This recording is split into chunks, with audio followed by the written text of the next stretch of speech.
Welcome to episode 13 of the Sackcast. Here is your host, Hamish.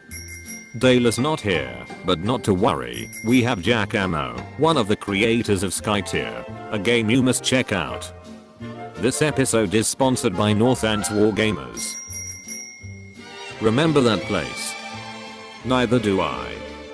Right. Limber up, man. Let's limber up. Hi, I'm Hamish. Hi. Welcome back to a special episode of the Sackcast where I have an amazing guest with me, which I didn't expect coming, to be honest. I just kind of cheekily asked and you said yes. It is one of the creators of the awesome game Skytear. I feel bad because I don't know how to pronounce your name. Me neither, so no problem. Okay. So if you'd like to introduce yourself. Yeah, as you said, I'm one of the folks behind the game Skytear, and it's a Moba tabletop game.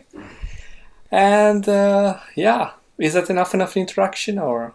Yeah, no, it's fine. Or it's too simple, it's too basic. That's very simple. So what's your name? Like everyone listening, El Giacomo, and El Giacomo. Giacomo. That's it. Yeah. Oh, fantastic.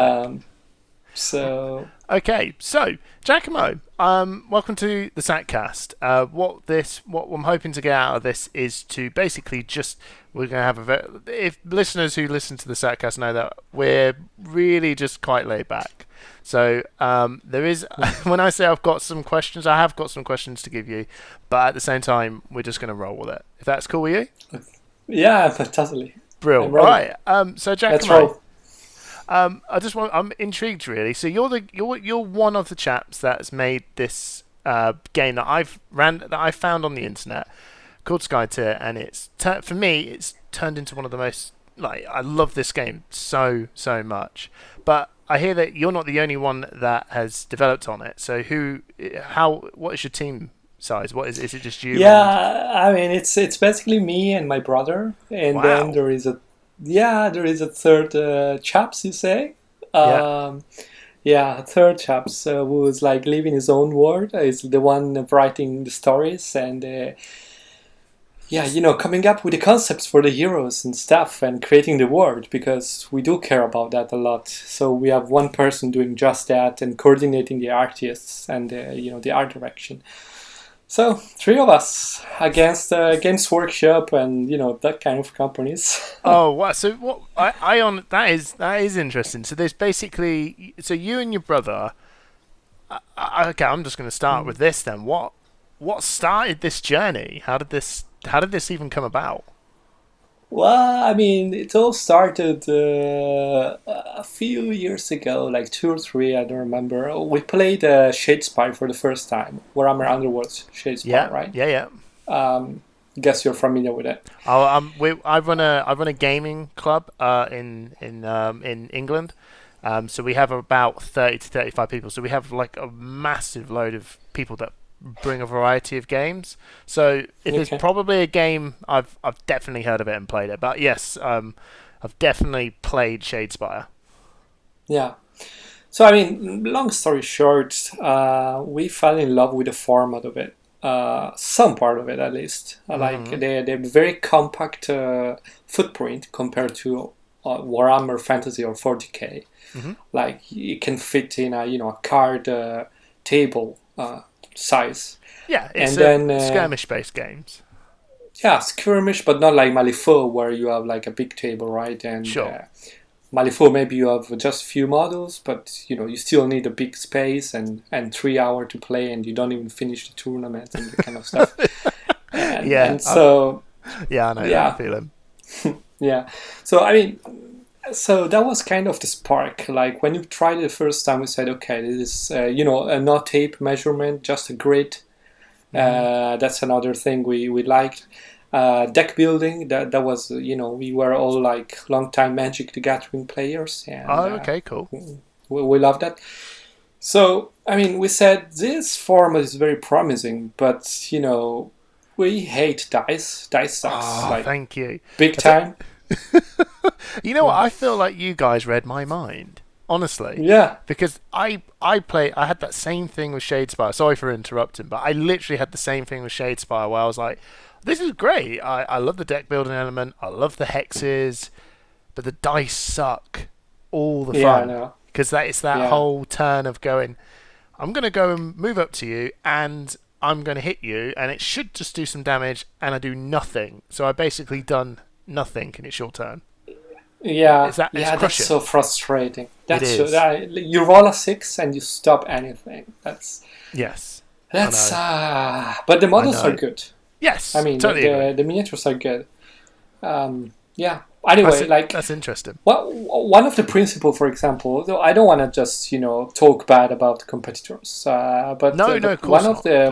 one of the lessons we learned, like one of the core principle of Skytear is that you always have to feel like you're progressing.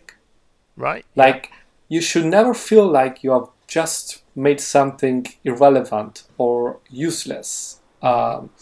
So that's the opposite of doing something and the opponent draw a 6 and prevent any kind of strategy or tactic that you're like putting together, right? Yeah. So that was, for example, to try to put it on a positive light. One principle we took from it, and a few other things, right? Well, no, I think I like that. I totally agree with what you're saying. That you start the Shadespire concept is really good, but you found instead of saying, "Oh, this is terrible," it wasn't terrible because you really enjoyed it. But you found some ways that you could definitely take that idea and run with something that with a few more improvements on it.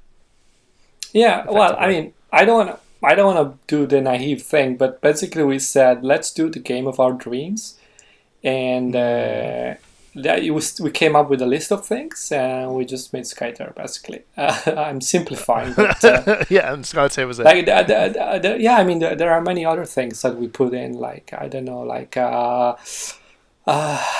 the dynamic deck building aspect. That you cannot just go on the web and download the deck, like the winning deck, and got you, yeah.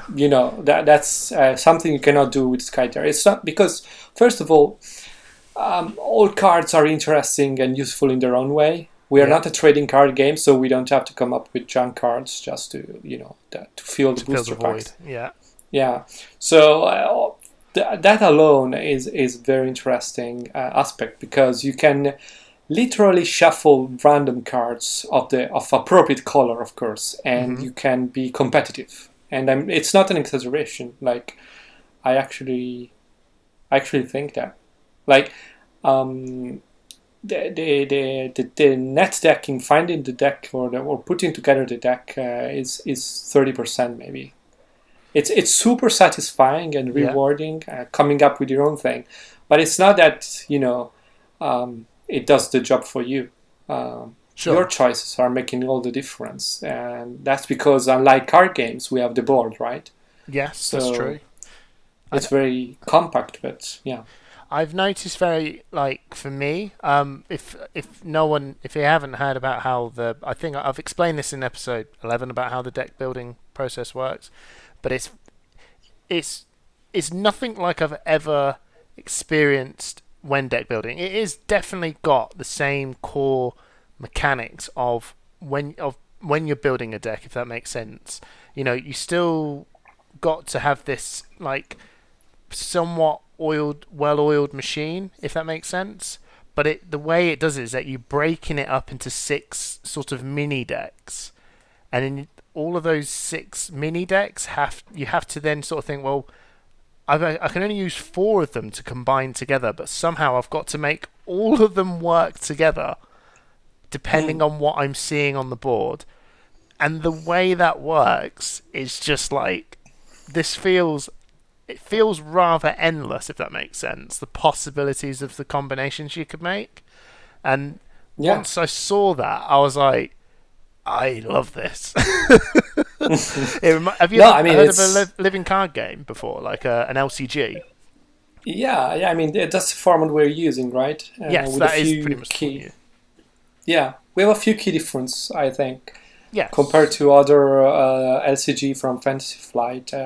I'm not super familiar with the others, like Game of Thrones or Netrunner and stuff. Yeah. But I can tell you the main difference, I think, is the fact that you can really mix all the colors together. Mm-hmm. For example, I know in Game of Thrones, you have your house, right? And every pack you would get new cards for each house, right? Sure, and you pretty much used those two, and that was kind of it, really. Yeah, so like every pack was not bringing that much novelty to the meta, I think. Yeah. What about Netrunner though? Netrunner had a system where you could mix everything up. But I think they had a barrier, Netrunner I suppose, because they had the influence. And also they kept adding cards. So they did. Like that's something we have to be careful, right? We don't have the solution to everything. I mean, and Netrunner is great. I mean, I love the community and the fact they keep going. Did you play Netrunner? Not competitively, just for fun. Yeah, just for fun. That's a game of my heart. That is.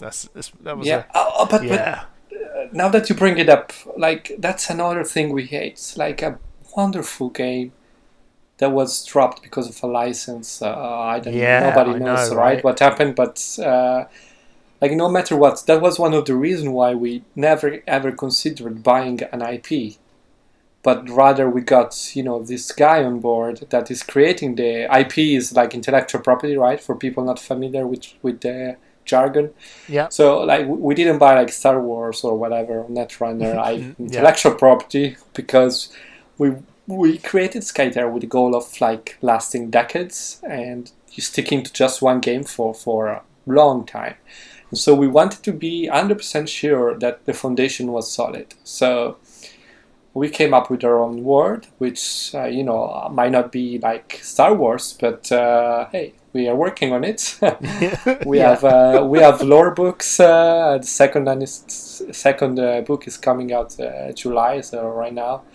And so, I mean, I dream of making a short animation film. Oh wow! But they cost so much. Yeah, they cost so much that it's just a dream. So, I suppose the comic will come first. Sorry to interrupt. No, go. Yeah, the comic will be first, so in line, in terms of stuff we will do with the world of Skytear. So that's much more manageable. So expect a comic book near you in the form of Skytear. Awesome. Mm-hmm. All right. Well, so. This is me. This is what I do, right? I've got questions, and then we start talking, and then we go off, and I'm like, oh yeah, what started this off again? Yeah, the question was, what started this journey? So it was you and your brother had played our gamers, and you looked at it and you thought, you know what, we want to do something, and off you went and made Skytear. So it's a Moba style game. What influenced that? I take it you guys are League of Legends and Dota 2 players.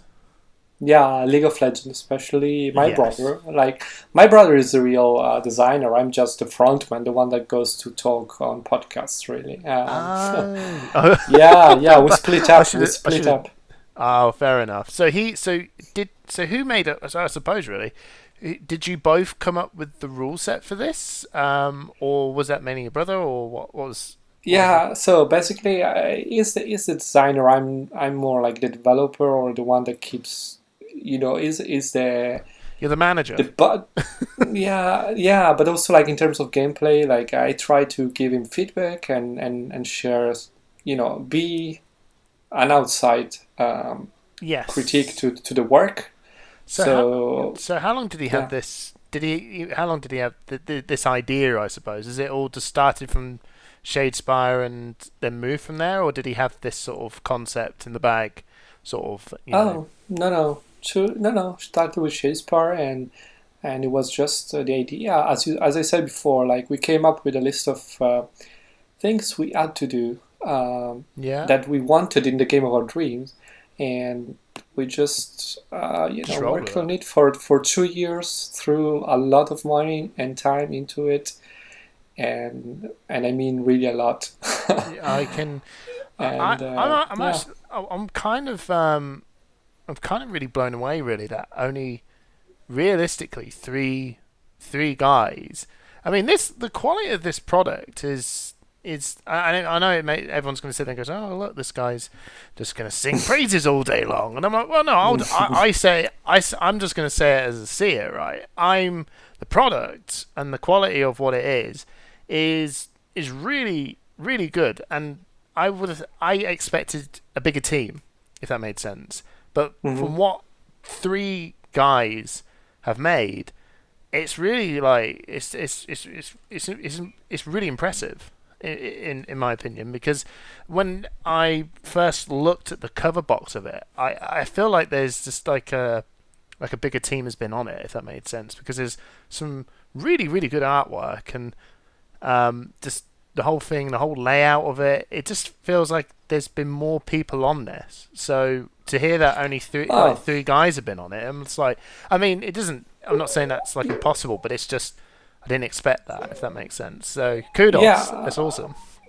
Thanks, man. Of course, we are the artists, right? Just to make it clear. Sure. We cannot draw. We cannot draw a single line. The brother's like, I'll make the game. I drew the game. Yeah. I did everything. No, okay. No, so I mean, there are those people, right? Indie video game developer, they do everything on their own. We hired awesome artists that we could afford. They did a fantastic job. I think the artwork is really, really good. I mean, I think there's quite a few stuff that Fantasy Flight. I'm not ripping on them. I mean, this is my words, not yours. But there's some bigger companies that have done artwork to stuff, and I'm like, okay, it's good. Most of it's like amazing, but then some of them you're like, what? That's okay. But then it feels like there's a lot of consistency to the artwork. And it's pretty good. So yeah, it's because it's like two artists and overall. That's why. That's brilliant. Then I think that once you get one good guy and he does all of it, there you go. Yeah, there you go. That's the trick, everyone. So tell us a little bit about your gaming history. I know you mentioned that you played Skytear, but where did this all sort of your gaming history sort of begin and your journey from this point? It's I think two games stand up. Warhammer Fantasy, Magic the Gathering, for both of us, my brother and I, and then Malifaux for my brother. Oh, interesting. Okay. Yeah, so those were it. I can see the Magic of the Gathering. I can see Magic as a huge definitely an influence, because I know that Skytear has the stack system. So we ripped that off completely. Yeah, well, it's brilliant though. It's fine. That's the one thing that a lot of people like Netrunner. For me, for a card game, Netrunner was the thing that got me into card games, and that had like a stack system as well. So I trigger something, and it's this reaction. It's not like in Warhammer Fantasy where it's my turn, so you're going to sit and wait until my turn is done. No, we're going to. It's like a game of tennis here. I'm going to hit, and you're going to hit back, and that is, and that is interesting. So yeah, I can see that you guys are really into. You played a lot of Magic. That was a must-have, right? When it's your turn, I don't want to watch the phone, right, or Facebook, or I want to have fun and be on the edge of my seat, right? So so how long were you playing Magic for? Like 12 years, my brother. But it was like a pro going around and all that stuff. Oh, really? You know, all the shenanigans. Man, I played with him. I played with him when I was like 8 or 9, I think. And we played, on holidays and all the time, basically. But just the two of us, and I don't even know if we were playing with, probably without a stack and proper rules, I guess. Just like, but did you guys collect Pokemon cards at the time? We did that too. I used to play, back when I was a kid, I played Pokemon. And you never did the rules. No, I mean, I have a Charizard, I win. Right? yeah, exactly. But and that's fine. I mean, that's fine. Yeah, especially when you're 8. Who cares? Yeah, that's it.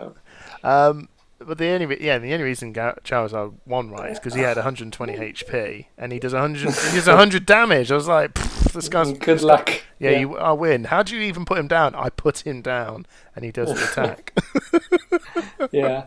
Evolution doesn't exist when you're in the 90s, mate. So yeah. Right. So there you go. So your gaming history consisted of all that. That's cool. Right. So Yeah, very simple. Yeah.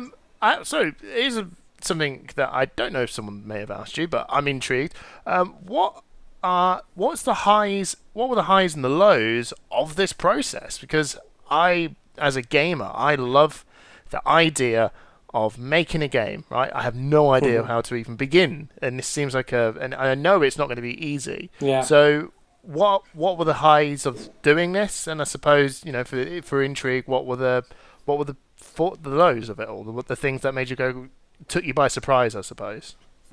Wow, man. I know I'm going coming in with a big question. If it's too much, no.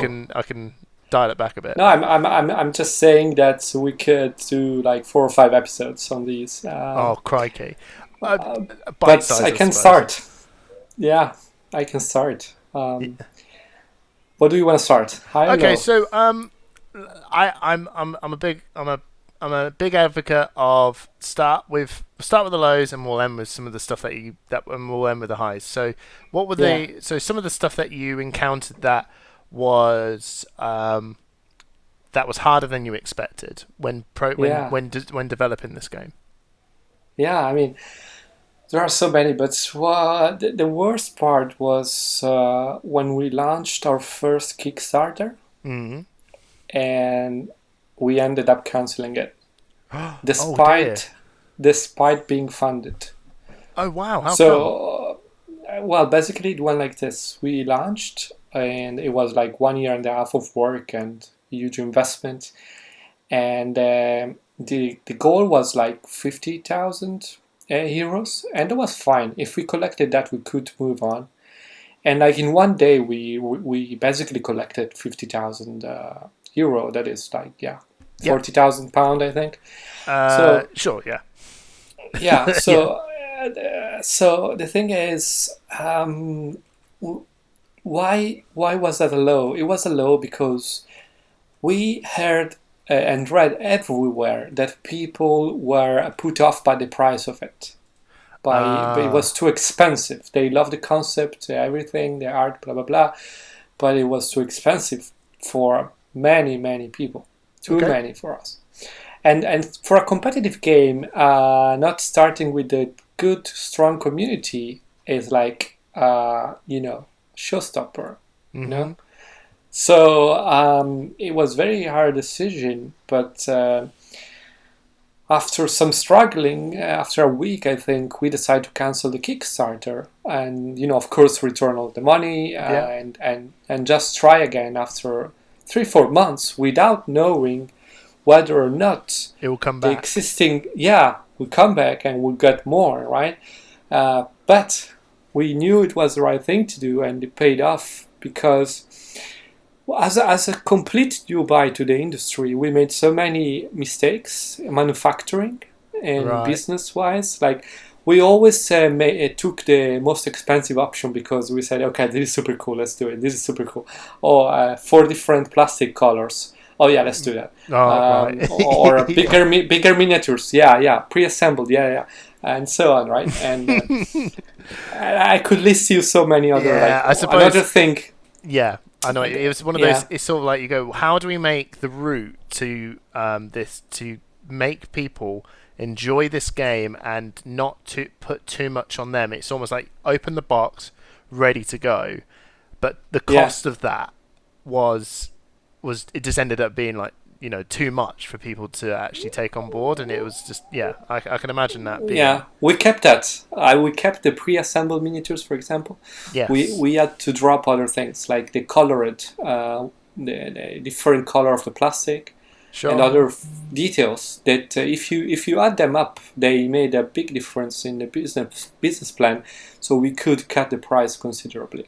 Got you. Okay, so initially, is that what the initial Kickstarter was? That it had all of these, all the things that you wanted, but then it ended up the cost of the actual product was too much in the end. So was that Yeah. the things that you changed and brought it back in to lower the cost, the intro cost for everyone? That's right. That's right. We basically lowered the cost 40%, and also worked on other few details that we got wrong the first time. Oh yeah. And so we ended up very happy with the second Kickstarter. And fantastic. Well, we're here. Yeah. Right. It's going. Yeah.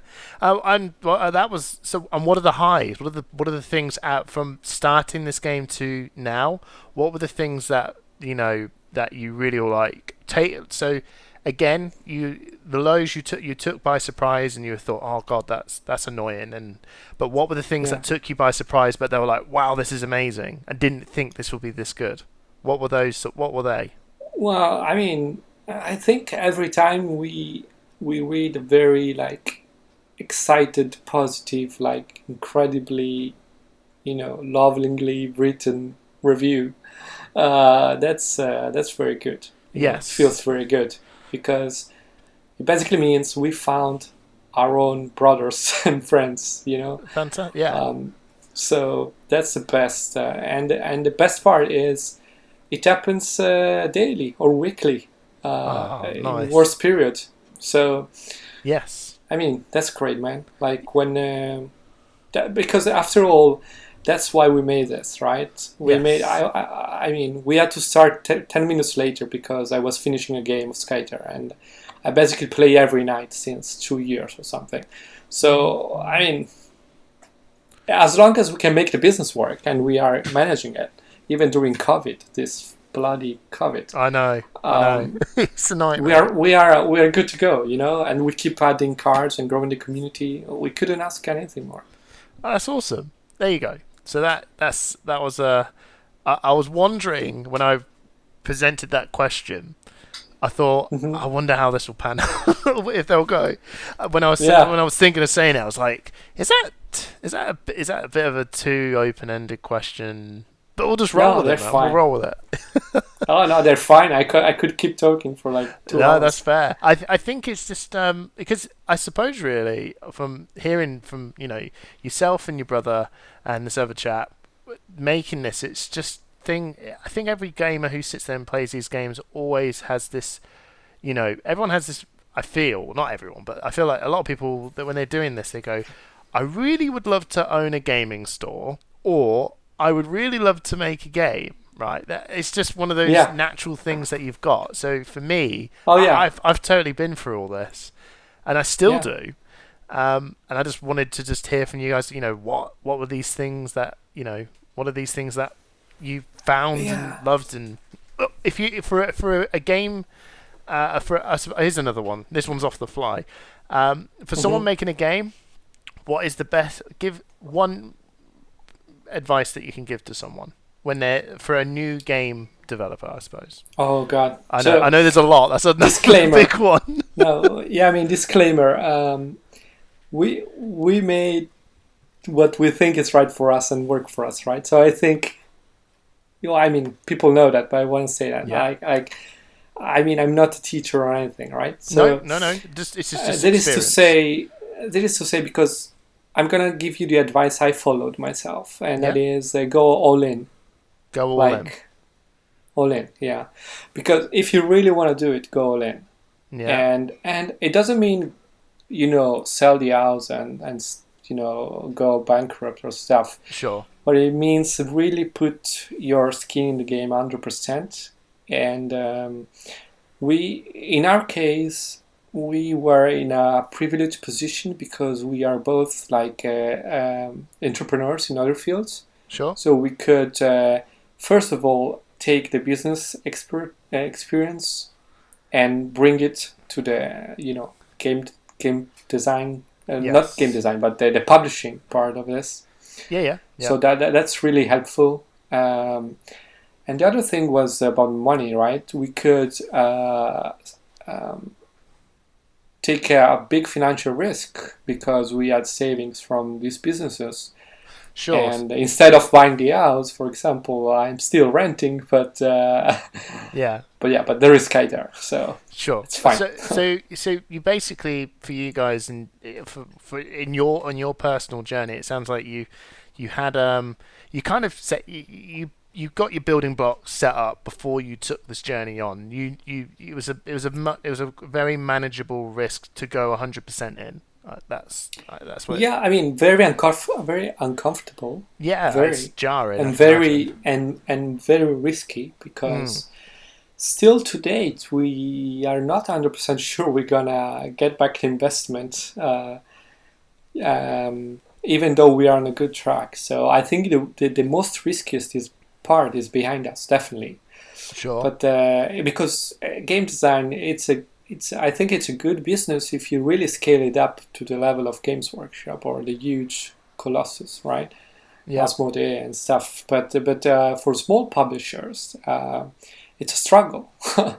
So you have to make sure you are not here for the money, first of all, but at the same time you have to make sure you can pay the bills and keep the lights on and stuff. So. Yeah. No, absolutely. I know, as you said, everyone thinks of starting, creating a game and or opening up a game shop. Yeah. But I think the advice to both cases is, get ready to, especially for game design, prepare everything, maybe postpone a few years and work, set aside money for a while. But then when you go in and do that with a partner, with at least another person. Yeah, and probably it's enough. Not 3, not 4, just 2. That's my.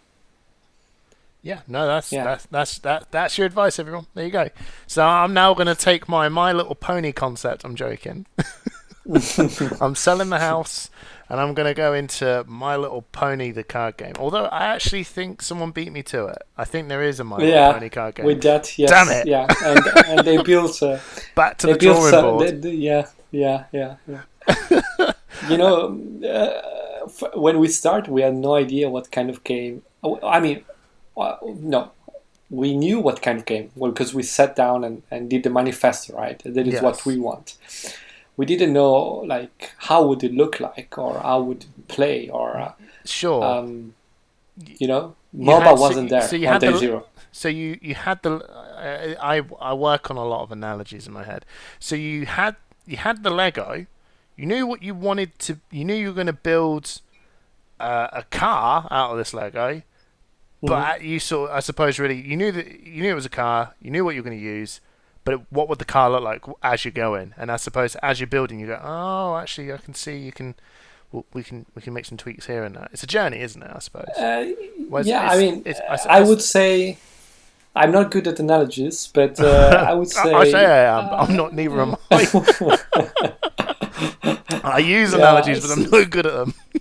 So one way I would put it is we knew we wanted to go there, somewhere there, but we didn't know by car or by plane or how. Yeah. Or even the road.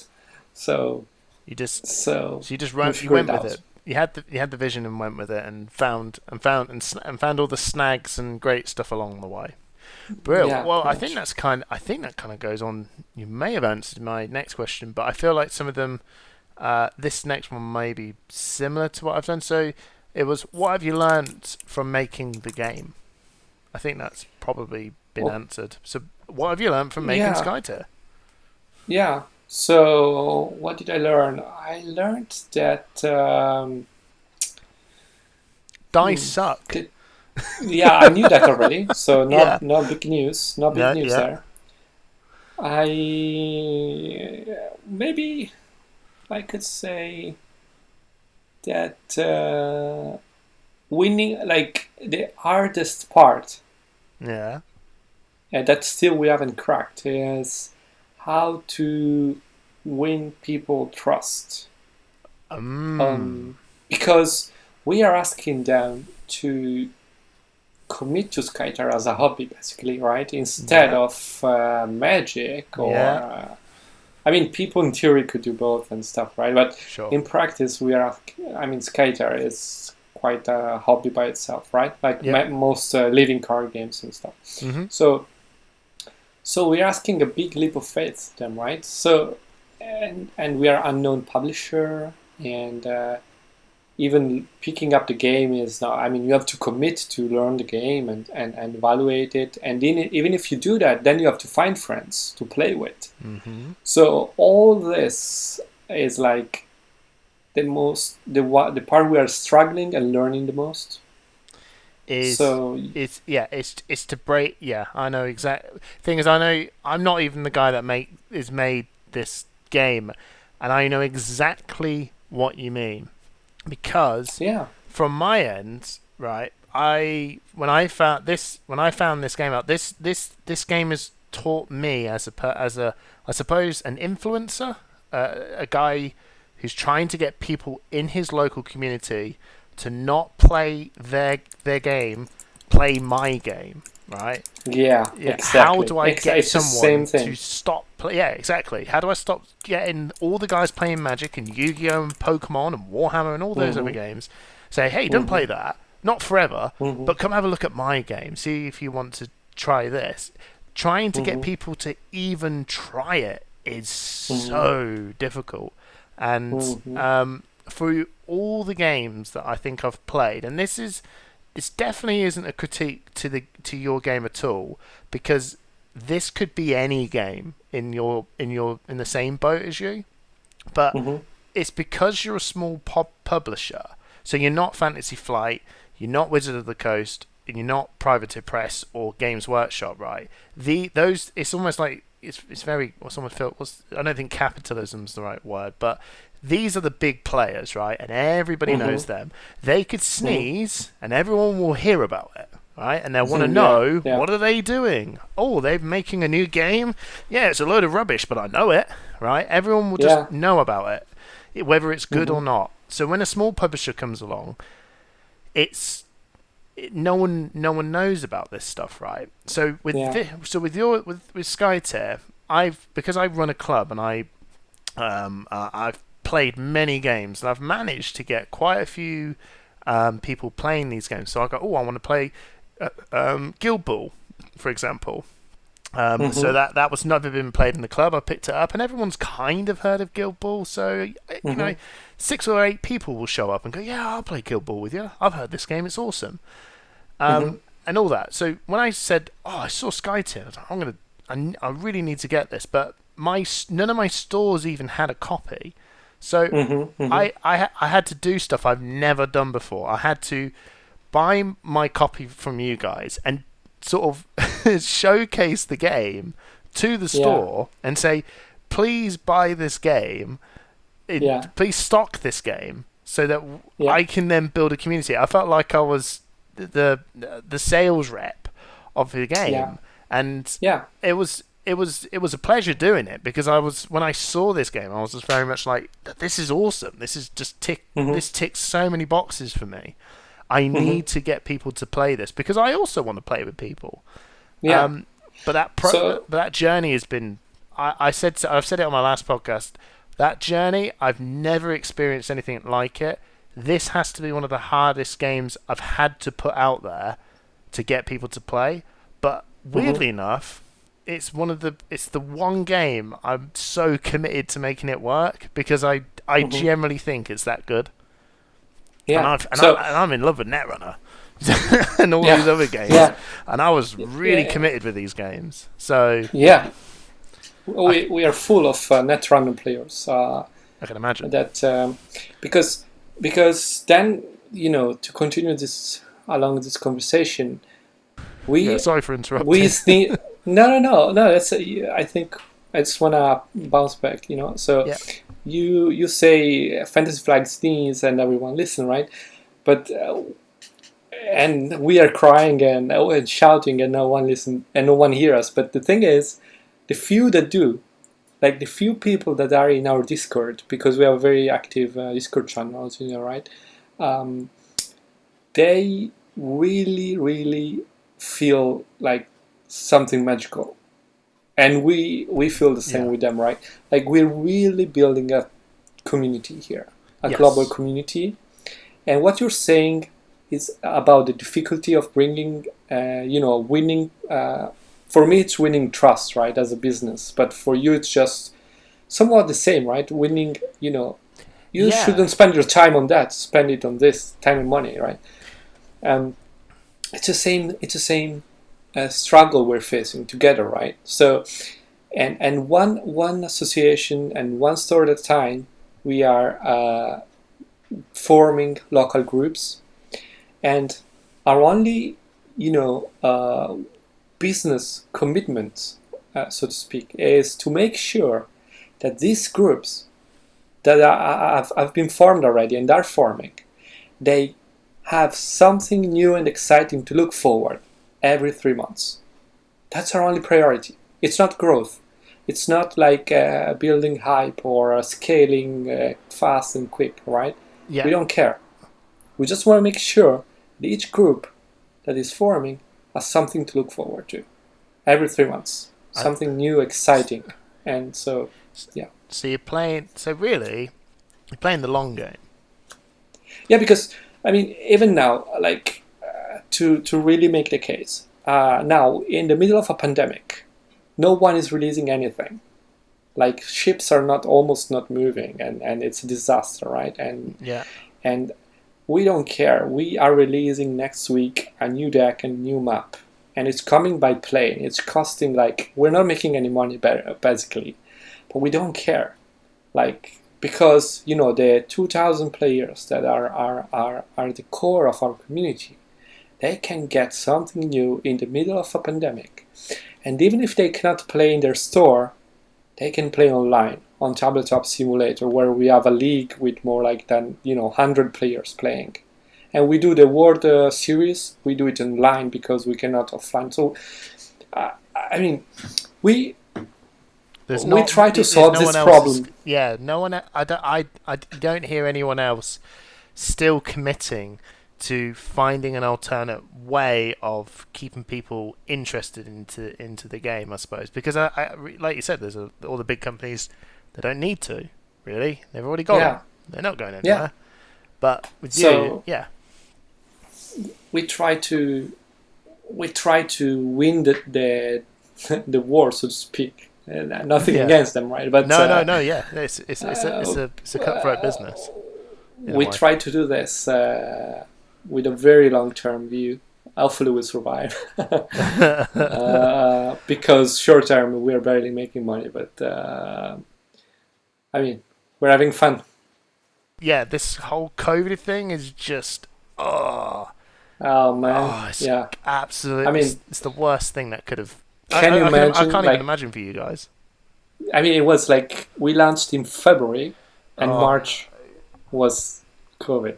I know, that was a kick in the nuts. Oh yeah. Anyway, man, we are here and looking forward to a bright future. We are adapting. As I said, we are doing online a lot of stuff. Like, we are getting so many players from the online.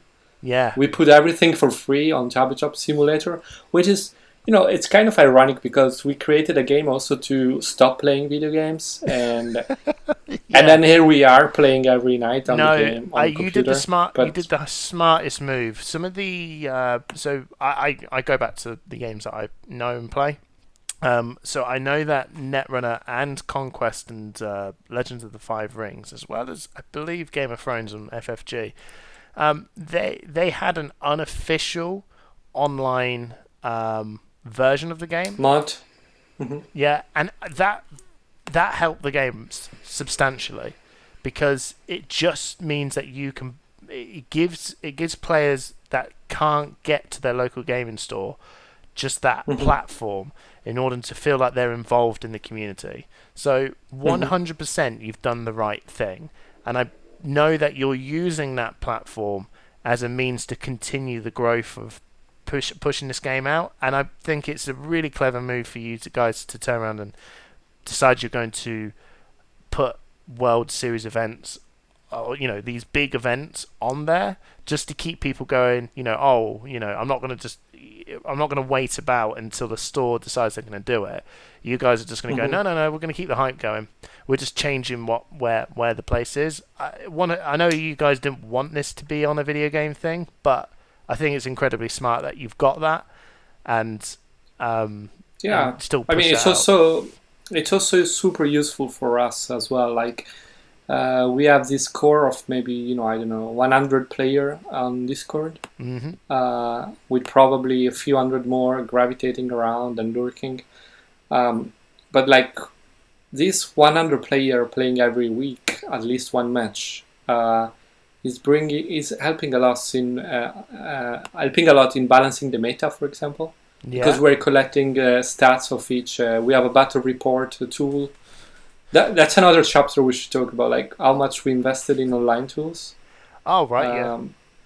Because we have this thing where you can register the match you just played, and so we gather data, and it helps us create the next release. So we know what to nerf and what to buff, and also, I mean, they help us with creating the FAQ, errata, and tidying up the rule book, and so. It's a real community. Yes. Yeah. Trust me, everyone, when I say this, right? There's not many games that you go on their website and they literally have an in-house deck builder on there that you can copy onto Tabletop Simulator, and they've like you said, they've got meta stats and everything. It is just a working database on their website, and it's stuff that you kind of wished the game that you're playing now does, right? Something that just sort of gives you this information for you to just sort of sit down and work on. So when I saw all that, I was like, these guys have thought of everything. Yeah, I mean, again, because we start with this idea, let's do what we wish everyone was doing, right? Mm-hmm. Everyone would do. Like, so why the publisher is not providing a deck builder? Why do the fans need to build themselves? The fans should play, right? Yeah, the fans should have fun. They are paying for the game, and that's it. I know. So, well, no, it's awesome. So the next question I was going to quickly ask is, what's the plan? Which I know you've kind of said with the World Tournament Series, but what's the plan for the competitive scene and casual play for Skytear? So I know that's probably another big question. Yeah, you've mentioned that you got your World Series on Tabletop Simulator, which is exciting. Yeah. So we wanted to have like a World Series in person, of course, with regionals, nationals, and all that, all the jazz, yeah. All the jazz. Of course, we couldn't do that with the COVID, so we moved online for 2020. So that was the front of the competitive, with kind of that, and also we are going to implement a ranking ladder system. So if you like that and don't want to do the on the grind, because I'm a competitive player, but I know for a fact I don't want to keep this all about the competitive scene too much, because I did actually get a question from one of our guys in our local group. He did pose quite an interesting question. I'll throw that in there because it's part of this. He says, not sure how to word this exactly, but I'm mainly a casual player. Probably not going to buy every set that comes out. Okay, so hoping that the game remains balanced over time, so I can play with what I've got, not necessarily winning, but having fun. So I think his point there is, do I need to obtain all of the expansions coming out in order for me to have a level playing field with someone? So I have a core set, you have everything. Do I still have a game on my hands? I know that they're going to have more tools, but have I still got a game at hand here with just the core set? Yeah. I mean, it was one of those boxes we had to tick 100%. Absolutely, no power creep, because it's if you want to stay long term as a company and as a game, if you start doing the power creep where every expansion is mandatory, it's gonna good for sales, quarter by quarter, but then people are gonna slowly go away, right? Because they're tired of always buying everything, and Yes. and so we don't think it's not what we wanted as a player. So we will not do that.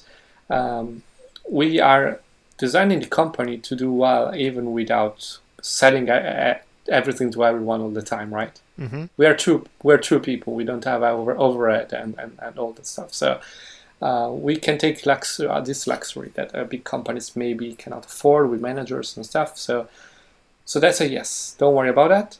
And also, we also care about the non-competitive part. Like, we have some formats that we're developing. For example, the 2 versus 2 is one of them. Together with the community, we are refining the format, and we also have a league of that, just played 2 days ago.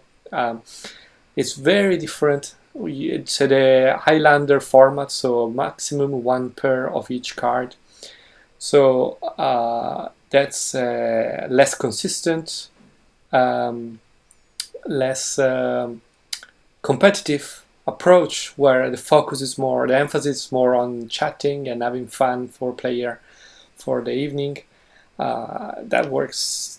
It's probably not what the question was about, but I wanted to highlight that. No, I think I think that is important. I think that does answer the question, really, because when we talk about these sort of things, I take it this game was designed with a competitive mindset, but not like totally focused on that. But you've built this around to work in a competitive scene. Yes, that's a focus, 100%, and we don't want to lose that. No. But at the same time, there's no reason to not, with the help of the community, so we don't lose the focus, develop other modes. Sure. For example, another one that is in development is like the wacky mode, which is a lot of fun. Wacky mode? And it's What's that? It's wacky rules, Right. where, for example, the map is a floating island, right? Yeah. And so what if you can push heroes out and they are immediately defeated? So you can actually push them off the map. Yeah. or what if you have unlimited mana? You know, and the game is fun even when you have these wacky things. Sure. I don't know how. So basically, the game is busted, but the whole point is it's meant to be busted. It's just meant to be just ridiculous. Like how far, like you're bending the rules. Yeah. To the point of, this is, I know what you mean. Cheat codes activated. Yeah. I don't know what that is. What was it? Oh, cheat codes. Oh, so when you play... Oh, cheat code. Yeah, cheat code. Cheat code activated. Yeah. So, you go on GTA for everyone. And... Yeah, for everyone, I've got unlimited ammo. Here we go. Let's play. Yeah. Except everyone has it. Yeah. So that, and also we are developing the free-for-all, where it's like a brawl, with everyone with his own nexus, but you can play with 3 player, for example. Oh, okay. And so that's another thing. So I mean, we keep an eye to that, even if that's not the focus. Got you. So that's the cat. I wanted to address the casual player part. I am a competitive player, so now I'm gonna chuck some stuff that I'm like, okay, no offense, Easy. I've got that out of the way, but now I want to talk about the stuff I want to know. Right. Yes. So your competitive stuff on TTS, that's awesome. Really looking forward to that. I know that this is a game built on meeting up and playing. So what is your if you can, I don't know if you've got this in the pipeline yet, but what is the plan for when we're all back meeting up on the table for competitive play? For when? I didn't catch it. Oh, sorry. When the rule back? When we all meet up again. So we're not on the computer anymore. We're all in our local gaming store. What's the plan for competitive play for this game on? Well, I suppose what it was meant to be. Yeah, so it's a few things I can already say is basically we would like to replicate the worlds, but in person, right, with the national, regionals, all that structure. Okay. We are looking forward to the new map we release next week as the new competitive standard, because it's a single lane and it can be reliably be played and finished in 1 hour, even by beginners. So that's important to make more rounds. So that new map you're making, is that going to be So that map is going to be the competitive map, not the Well, ones that come in the core set. that wasn't our plan originally, but Sure. we are going to experiment with that because no one likes to tiebreaker or that kind of stuff, right? No. Or finish with time. So everyone likes to finish the game. Yeah. So we also like to play, in 1 hour and not 1 hour and a half. Sure. And I know that half an hour might not sound like a lot, but if you do like 5 or 6 rounds, it adds up, right? Sure. So, so that might be a key change we are introducing. We'll experiment with the words and see how it goes. Mm-hmm. We are also making brand new tournament kits with exclusive miniatures and the usual full art promo cards. Awesome. So that's very, very important to us, to have cool prizes. Yeah. Yeah, and so okay. I mean, then there is another topic if you want to talk about competitive, that is rotation. We want to avoid overwhelm.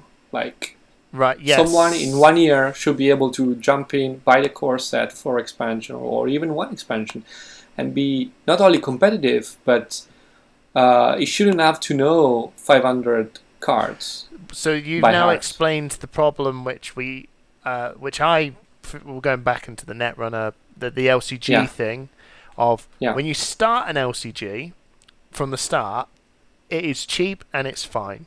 When you come in 4 years later as a new player, I feel like it's unplayable, and I know people will argue with that. No. But you're talking like a £500 buy-in just to have everything. Yeah. It's silly. Yeah, their rotation in those days was far too many cards. It was insane.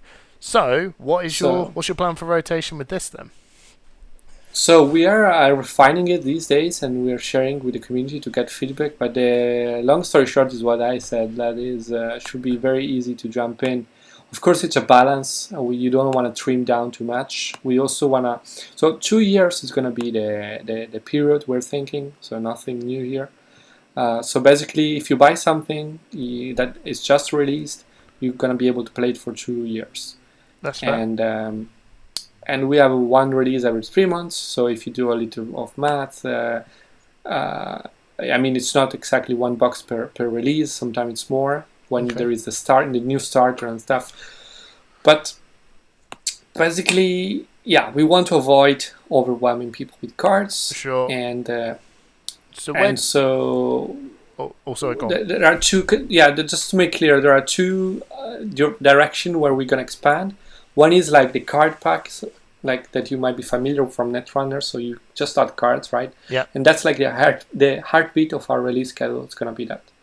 So new cards every 3 months, no matter what. And so those are the ones. If you want to have everything as a competitive player, those are the ones you need to buy and get.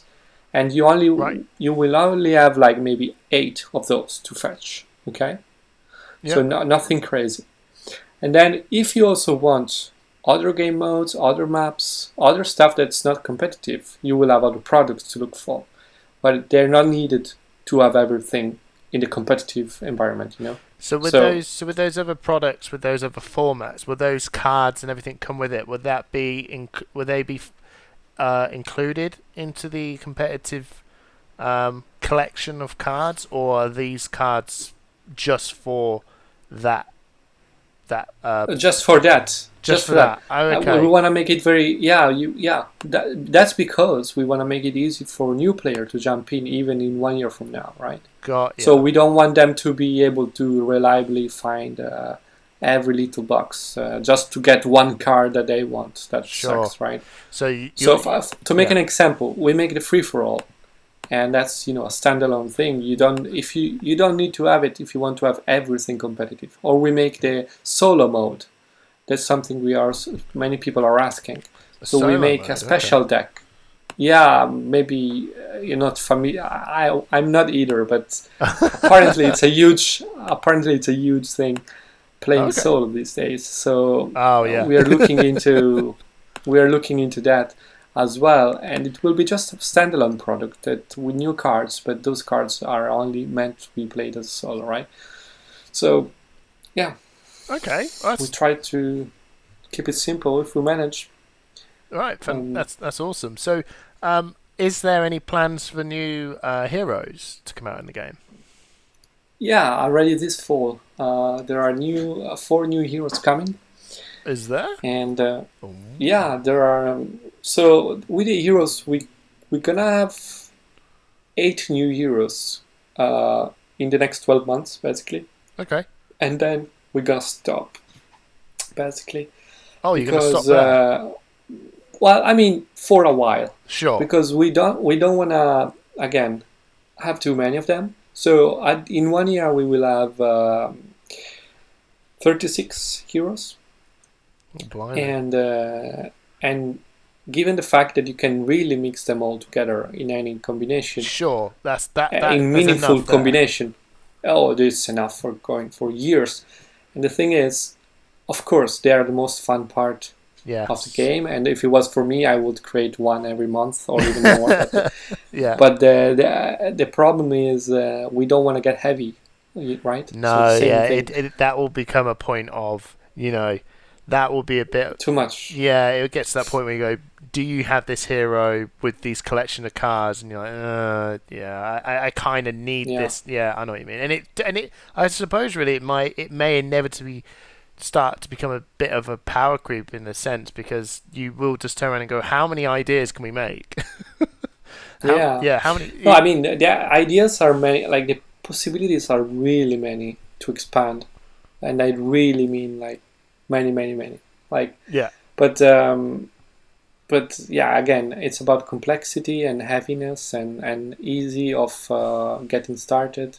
Sure. So yes, I understand what you mean. One thing I can share, and that's like a spoiler. No one knows it. So this is where I edit in a do. Yeah, you can exclusives. Do that. Yeah, it's really like nobody knows except my brother and I. We are considering adding alternate heroes of the same miniature. So you don't have to find the new model, but an alternative stat line.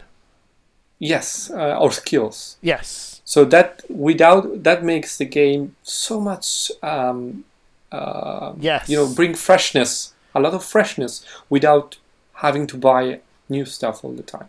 So that's something that's awesome. We're thinking to move into the future in 2022 because that will be the timeline. Yes. So that would be the idea. So you keep your miniatures for like 5 years or more, but it feels like a new game because now you have 2 or 3 different variations of the same hero that you can pick. Well, I've seen that you've already kind of made that step towards that, because I've seen that there's, in this new pack that's coming out, there is an alternate ultimate for I'm terrible with the names, I'm sorry, so I call him Sonic. Me too. I call him Sonic because he just reminds me. Brilvar. Yeah, it's Sonic. He's a pangolin. Yeah. No, the blue tank dude. Brilvar. That's the blue tank. Brilvar. Yeah. The thing is, that's a different story though. The story there is that card is broken. The current ultimate is just broken. It's just a mistake we made. I could tell the story, but okay, sure.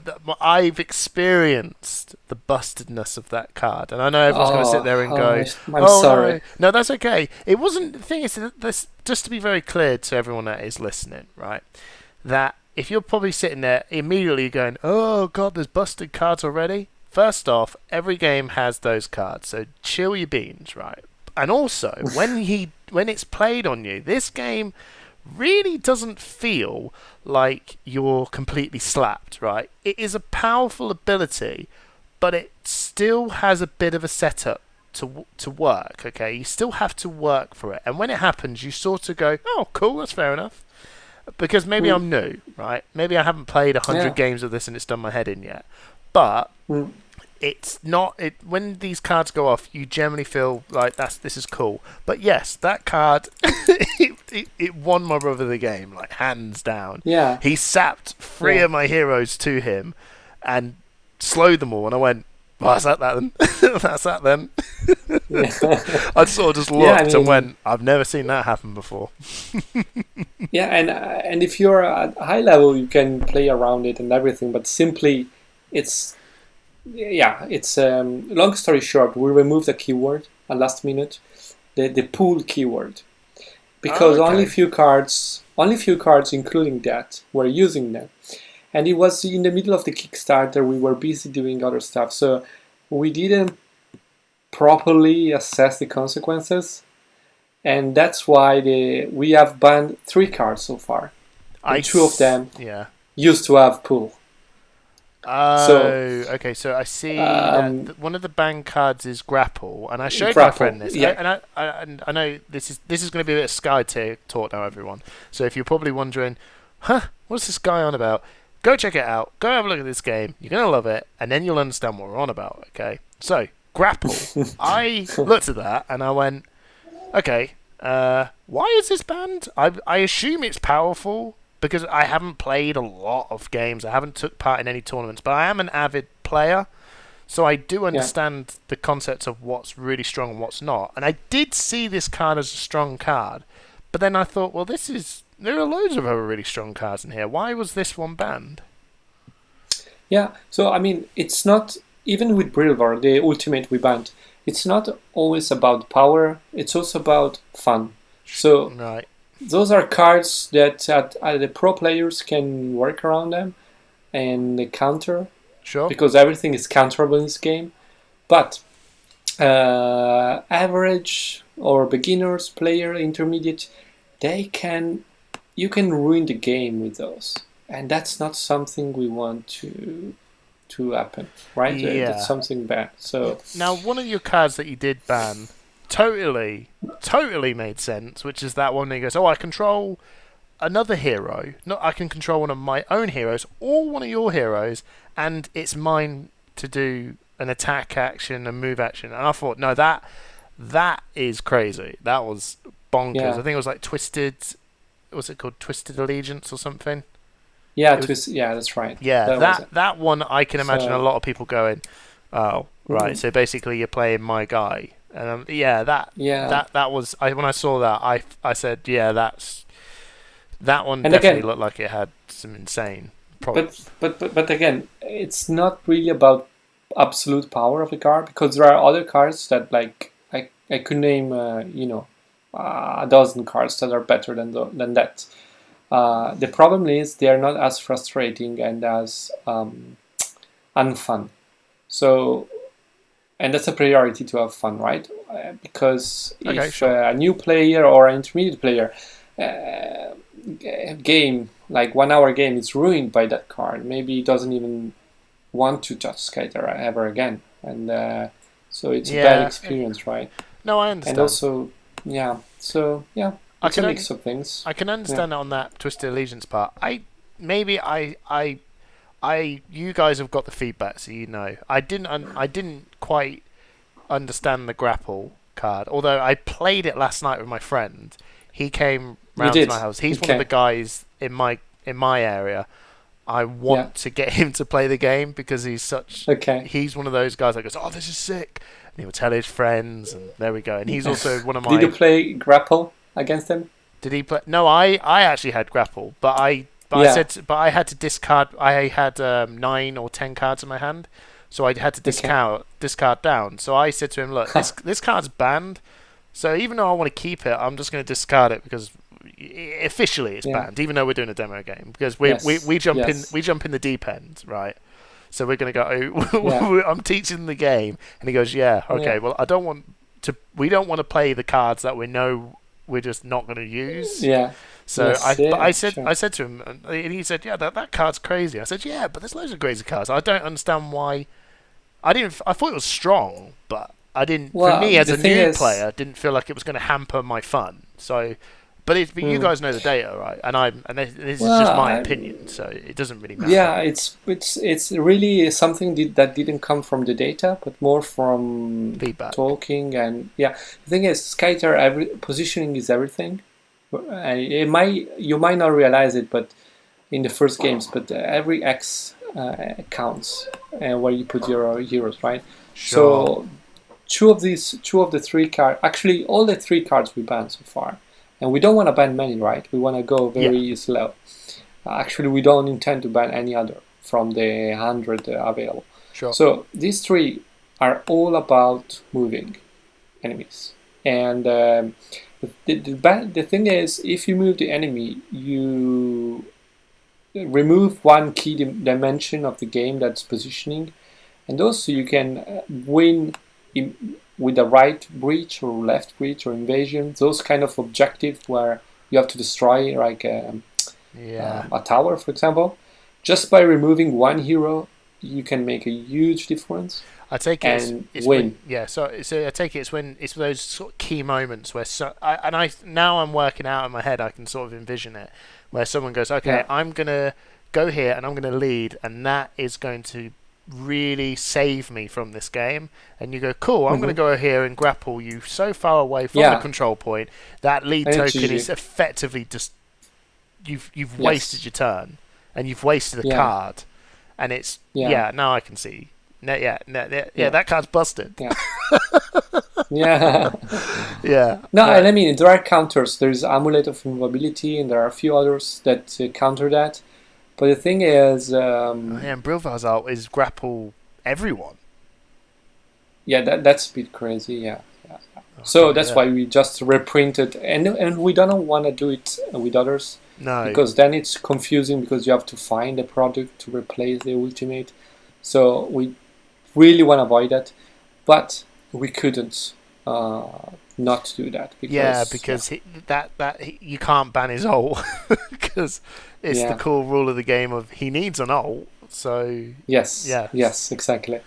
So, but also it gives a feedback to the players that we care about keeping the game balanced and stuff, right? So I think it was worth doing. Here's a question I'm gonna ask. Okay, so. With that in mind, will future core sets that are produced have his ultimate in it, or do people, in order to okay, cool, right, okay. So unfortunately, we have stuck with the old ultimate. Yeah. So we have first to find a 1,000 player that get that.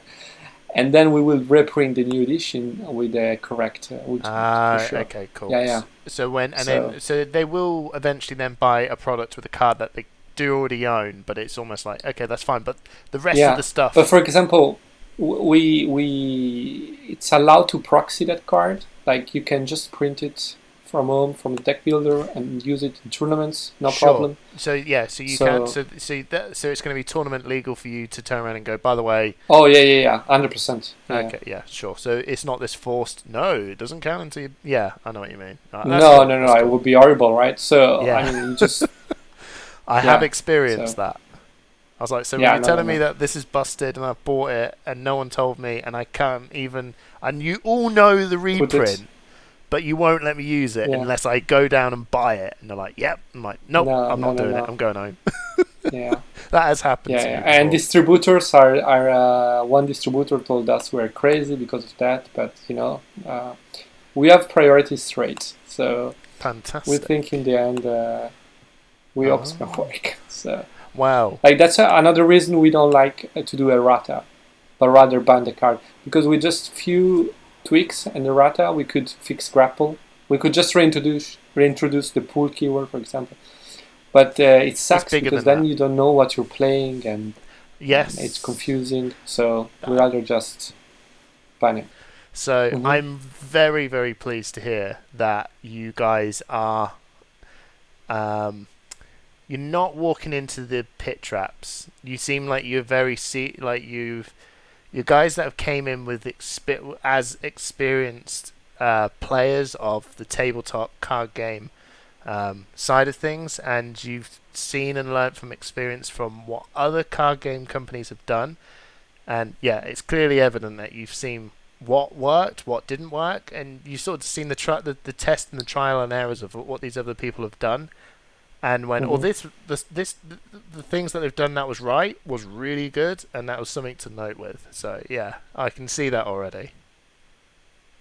Yeah. Yeah. Sorry. We'll make other mistakes. In other words. Yeah, well, you got to, right? You got to. I don't think anyone can make a game with perfect synergy at all. You've got. I think it is a given that there are inevitably just going to be some cards in there that are just unforeseen, and it takes a lot of players to play it for you to go, "Oh God, yeah, this is this card is nuts." But yeah, you're right. Banning cards is the way to go. Anyway, so this has been. I told my friend I would be 40 minutes. But don't worry, we knew this was going to happen. So I'm going to finish this off with one last question. Sure. Okay. Make it count. Make it count. Okay. So this is important. Mm-hmm.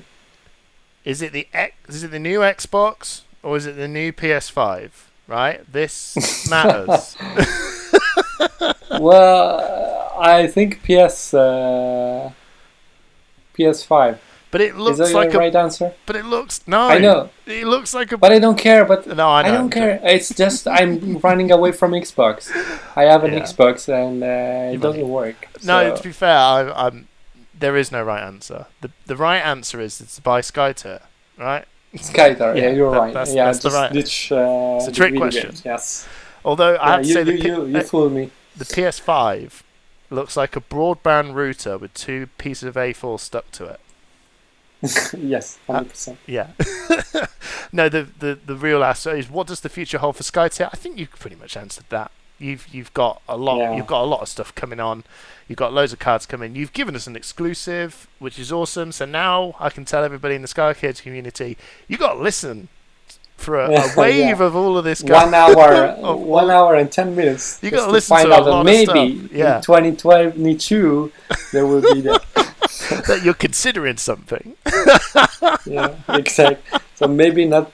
It's not the best way to start. No, I'm joking. No, it's cool. It's cool. Right, mate. Yeah. Honestly, thank you so much for jumping on. My pleasure. I've really enjoyed it. I hope you've enjoyed your experience talking to me, which for some people was fun. Yeah, thank you. For some people, it's hard work. No, it's not. Hard work is preparing files for print. That's hard work. Oh God. In 7 languages. Oh. Yeah. No. That does sound like hard work, man. That does sound like hard work. Yeah. And I'll be honest with you. I'm telling my friend I'm gearing up to join into the World Series.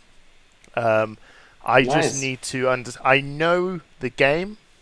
Like, I've played this game quite a lot with my brother and my friend. So I just need to get really used to the tabletop simulator world, I suppose. Interface. It's just all those things. I just need to. Yeah, I mean 1-2 games and you're up to speed, really. Fair enough. It's just scary because it looks. I've booted it up on my own and I looked at it and I went, oh, okay, I kind of got it, and then I realised I'm just moving models on my own.